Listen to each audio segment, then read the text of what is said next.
Hello there. In this video we are going to be looking at creating recipes. After you've logged into your dashboard, we need to be going over to recipes over on this side and add new. Quite simply, the title of the recipe goes in here. This is our title, so that's Gary's prune soup. It's a well-known recipe in other parts of the world, not particularly in this part. But next, what we need to do is add in the collection and the courses and the dietary requirements. Now, if we go to the front end and look at recipes, this is where these three filters come in. So we've got collections, dietary requirements, courses, which are all featured here. So if we put this one in healthy, kid-friendly, quick and easy, and it will be a soup and salad. While we're over this side, we'll also put it in free.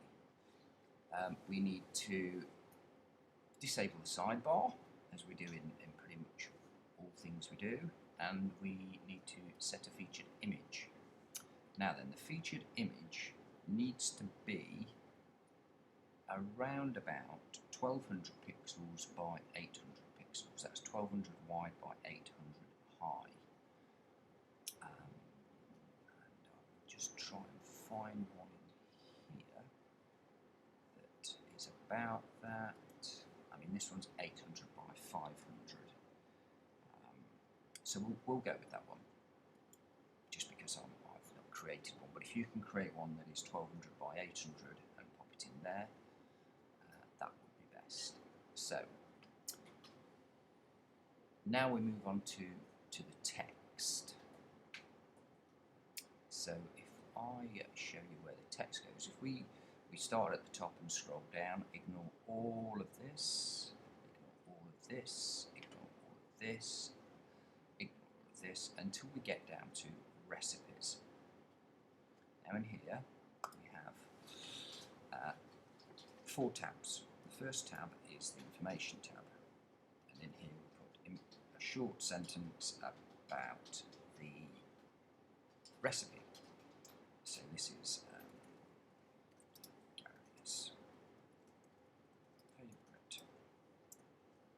recipe for soup. Next tab is the ingredients. In here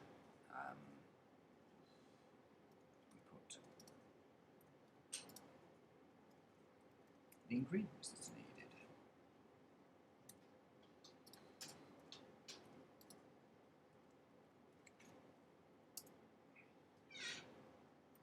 I'll just put in 3. You will have a lot more, obviously. Directions, which is what it basically says. Mix all of the ingredients together, blend and boil.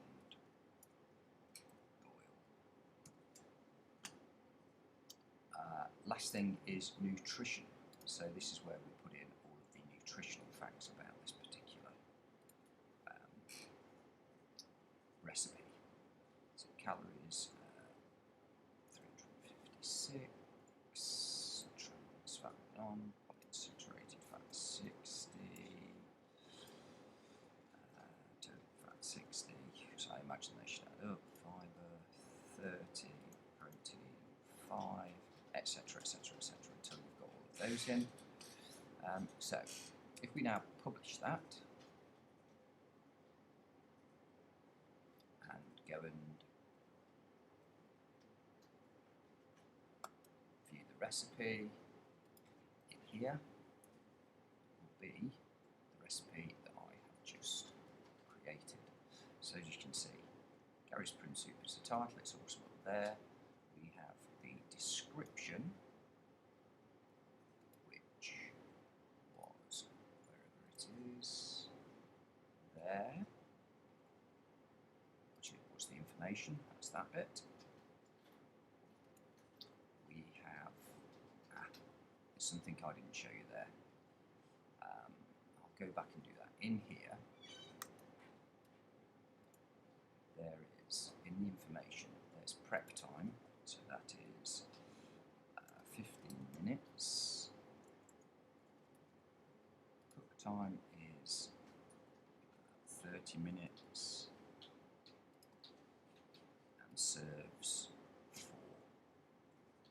So if I update that, sorry I missed that little bit out, that's below the information box. And go and refresh this, you'll see that in here comes servings for prep time, cook time. If you miss out one of these in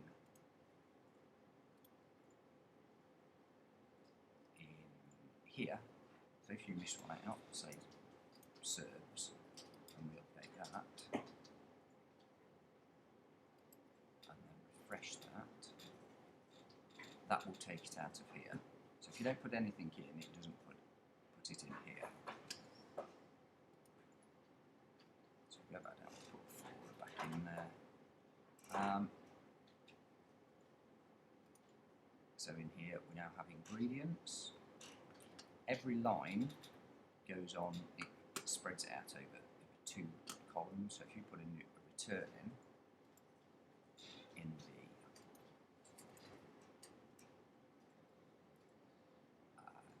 ingredients side of things, it will.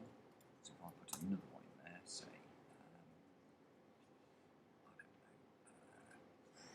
I don't know what would go in prune soup.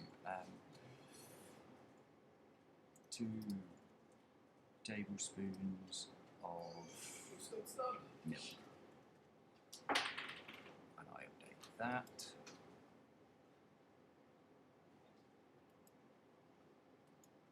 And refresh that. We now have 2 tablespoons of milk in there.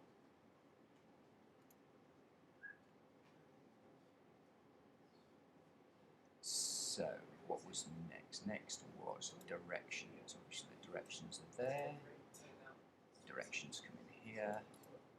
Again, nutritional facts.